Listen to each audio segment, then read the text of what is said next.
नमस्कार दोस्तों, आज हम कुछ महत्वपूर्ण क्वेश्चनों के बारे में चर्चा करेंगे जो एग्ज़ाम की दृष्टि से क्या है बहुत ही इम्पोर्टेंट हो सकते हैं। तो पहला क्वेश्चन है कि अभिक्रिया अम्ल की धातु के साथ अभिक्रिया होने पर कौन-सी गैस निकलती है? तो अम्ल की धातु के साथ अभिक्रिया होने पर ऐसे अपन के एग्ज़ाम्पल ले सकते हैं कोई भी Zn की अभिक्रिया H2SO4 के साथ करवाएँ तो ZnSO4 प्लस H2 यानी हाइड्रोजन गैस निकलती है। तो यहाँ पर ये लवण बनेगा। धातु है, धातु की अभिक्रिया अम्लों से करवाते हैं तो लवण व हाइड्रोजन गैस बनती है। तो आपका क्वेश्चन का आंसर हाइड्रोजन गैस नंबर 3 जाएगा। नेक्स्ट क्वेश्चन है, सामान्यतः अधातु ऑक्साइड होते हैं क्षारीय प्रकृति के, अम्लीय प्रकृति के, उदासीन प्रकृति के या उभयधर्मी। तो जो अधातु ऑक्साइड होते हैं वो अम्लीय प्रकृति के होते हैं। तो हमेशा क्या होंगे? अम्लीय प्रकृति होंगे। जबकि धातु ऑक्साइड क्या होते हैं? धातु ऑक्साइड क्षारीय प्रकृति के होते हैं। इनकी नेचर कैसी होती है? क्षारीय होती है। नेक्स्ट क्वेश्चन है, HCl की अभिक्रिया सोडियम कार्बोनेट से करवाते हैं तो उपरोक्त समीकरण को पूर्ण कीजिए। तो उपरोक्त समीकरण को अपने पूर्ण करें तो कौन सा उत्पाद बनता है HCl और सोडियम कार्बोनेट की अभिक्रिया करवाने पर? तो इसमें आंसर जाएगा सोडियम क्लोराइड बनेगा। सोडियम क्लोराइड NaCl जल व कार्बन डाइऑक्साइड गैस निकलती है। तो अम्ल की अभिक्रिया धातु कार्बोनेट से करवाते हैं, धातु कार्बोनेट से करवाते हैं तो लवण जल व कार्बन डाइऑक्साइड गैस बनती है। नेक्स्ट क्वेश्चन है, अम्ल की धातु ऑक्साइडों के साथ अभिक्रिया होने पर उत्पाद प्राप्त होता है। अम्ल की धातु ऑक्साइडों के साथ अभिक्रिया होने पर कौन सा उत्पाद बनता है? तो इसमें धातु ऑक्साइड होते हैं वो क्या हैं? क्षारीय प्रकृति के होते हैं। क्योंकि अधातु ऑक्साइड क्या होते हैं? अम्लीय प्रकृति के होते हैं। इससे पहले क्वेश्चन पढ़ा था कि धातु ऑक्साइड होंगे वो क्या होंगे? क्षारीय प्रकृति के होते हैं। तो इनको अभिक्रिया किससे करनी? अम्लों के साथ करनी है। तो अम्ल प्लस धातु ऑक्साइड तो उत्पाद में क्या बनेगा? लवण प्लस जल बनता है। क्योंकि धातु और धातु क्या है? क्षारीय प्रकृति की हैं, धातु ऑक्साइड क्षारीय प्रकृति की हैं, जबकि अम्लीय प्रकृति है ही। तो धातु ऑक्साइड यानी क्षार और अम्ल क्रिया करते हैं तो लवण बनता है, यानी एक प्रकार की उदासीनीकरण अभिक्रिया है। तो इसमें आपका क्वेश्चन आएगा लवण और जल। नेक्स्ट अभिक्रिया है, एक गैस X को चूने के पानी में प्रवाहित किया जाता है तो विलयन का रंग श्वेत हो जाता है। तो गैस X है तो चूने के पानी में कौन सी गैस प्रवाहित करें तो उसका विलयन का रंग क्या? श्वेत या दूधिया हो जाता है।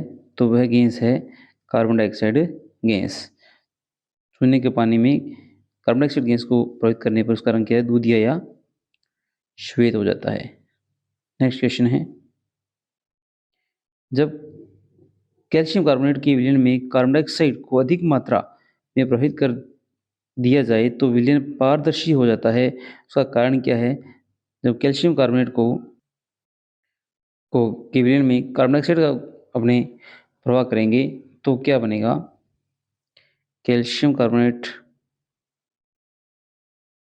प्लस जलीय विलयन है ये, और CO2 का प्रवाह करेंगे तो इसमें उत्पाद बनेगा कैल्शियम हाइड्रोजन कार्बोनेट, यानी कि हाइड्रोजन कार्बोनेट या कैल्शियम बाइकार्बोनेट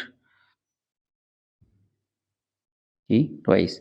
तो इसमें क्या होगा कि जब अधिक मात्रा में CO2 का प्रभाव कर देते हैं तो कैल्शियम बाइकार्बोनेट का निर्माण होता है, सॉरी कैल्शियम नहीं है, सोडियम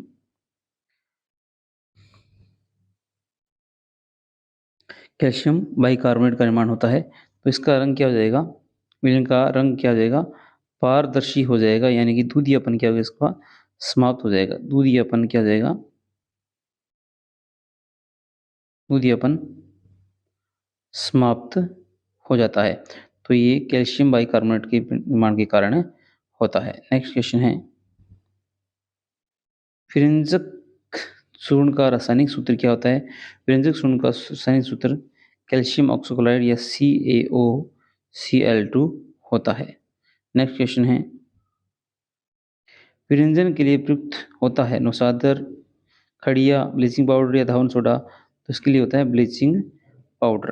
ब्लीचिंग पाउडर को ही क्या कहते हैं, विरंजक चूर्ण कहते हैं। नेक्स्ट है, बेकिंग सोडे का रासायनिक सूत्र क्या है? बेकिंग सोडा यानी कि खाने का सोडा, इसका रासायनिक नाम क्या होता है? Sodium hydrogen carbonate. इसका सूत्र है NaHCO3।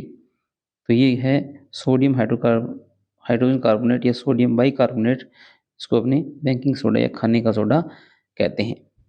जैसे मीठा सोडा भी कह देते हैं। नेक्स्ट क्वेश्चन है, बेकिंग सोडे का रासायनिक सूत्र क्या है? सोडियम हाइड्रोजन कार्बोनेट क्या है? बेकिंग सोडे का रासायनिक सूत्र है। बेकिंग सोडे का निर्माण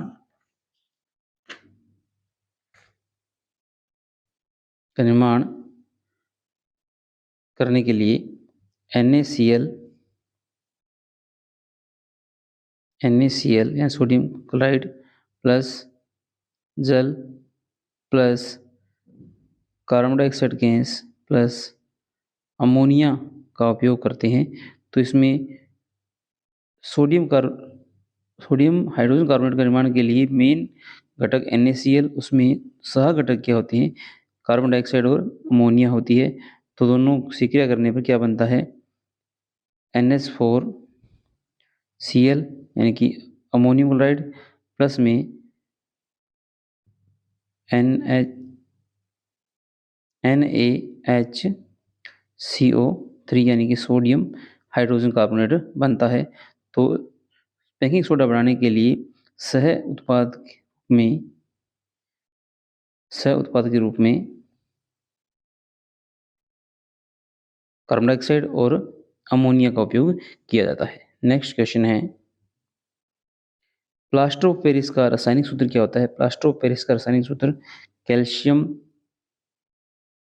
अर्ध जल का अणु होता है, यानी हाफ H2O मॉलिक्यूल्स होता है। तो इसका निर्माण करने के लिए जिप्सम का सूत्र क्या होता है? कैल्शियम सल्फेट 2H2O, ये जिप्सम का सूत्र है।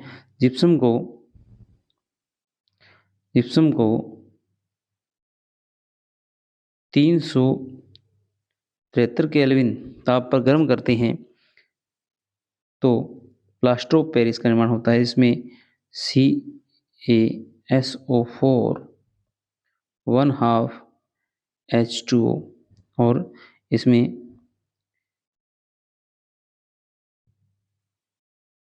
H2O का क्या है, जलवाष्प के रूप में निकल जाता है। इसका नाम क्या बताया है? जिप्सम। इसका नाम प्लास्टर ऑफ पेरिस होता है, इसको POP के नाम से जाना जाता है।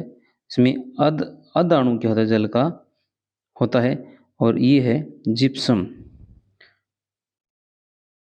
जिप्सम में क्या होता है? 2 जल के अणु होते हैं। तो इस तरीके से आप जिप्सम के मॉलिक्यूल और POP, जिप्सम से क्या है? POP का निर्माण होता है, जिसको 373 केल्विन पर क्या करते हैं? अपने गर्म करते हैं। नेक्स्ट क्वेश्चन है, बेकिंग पाउडर बनता है। बेकिंग पाउडर का निर्माण क्या है? बेकिंग सोडा है, उसमें टार्टरिक अम्ल, बेकिंग सोडे में टार्टरिक अम्ल मिलाकर क्या है? बेकिंग पाउडर का निर्माण किया जाता है। बेकिंग पाउडर का निर्माण किया जाता है। तो टारटरिक अम्ल क्या है, इसमें एक मंद खाद्य अम्ल होता है, इसको मिक्स करके बेकिंग पाउडर का निर्माण किया जाता है। नेक्स्ट है धावन सोडे, धोने का सोडा का रासायनिक सूत्र है, ये धावन सोडा लिख सकते हैं यहाँ पर, धोने का सोडा यानी कि धावन सोडे का रासायनिक सूत्र पूछा है, तो इसमें Na2CO3 plus H2, Na2CO3.10H2, Na2CO3.5H2, Na2CO3.20H2, तो इसमें से आपका आंसर जाएगा Na2CO3.10H2, यानी 10 क्रिस्टल जल के अणु होते हैं, 10 इसमें क्रिस्टल जल के अणु होते हैं। और क्या है, धावन सोडे का सूत्र होता है, यानी धोने का सोडे का सूत्र होता है सोडियम कार्बोनेट का। नेक्स्ट है मिलान करो, तो इसमें जिप्सम आप याद कर सकते हो, जिप्सम का सूत्र क्या होगा, जिप्सम जिसमें 2 जल के अणु होते हैं कैल्शियम सल्फेट के साथ, वो क्या होता है, जिप्सम का मॉलिक्यूल होता है। बेकिंग सोडे में सोडियम हाइड्रोजन कार्बोनेट कहते हैं इसको, तो सोडियम हाइड्रोजन कार्बोनेट का सूत्र आपका ये होगा NaHCO3। ब्लीचिंग पाउडर यानी कि विरंजक चूर्ण का सूत्र आपका CaCO2 होता है। एप्सम का सूत्र होता है मैग्नीशियम सल्फेट, यानी कि 7 जल के अणु होते हैं। बिना बुझा हुआ चूना कैल्शियम ऑक्साइड होता है। जब प्लास्टर ऑफ पेरिस में ½ H2 मॉलिक्यूल होते हैं कैल्शियम सल्फेट के साथ, हाफ जल के अणु होते हैं। तो इस तरीके से मिलान करना है आपको। नेक्स्ट क्वेश्चन है रिक्त स्थानों की पूर्ति कीजिए। तो रिक्त स्थानों की पूर्ति में चूना पत्थर, खड़िया और संगमरमर के विभिन्न रूप होते हैं। तो इसमें आपका आ जाएगा किसके रूप होते हैं, चूना पत्थर, खड़िया और संगमरमर किसके रूप होते हैं, कैल्शियम कार्बोनेट के रूप होते हैं।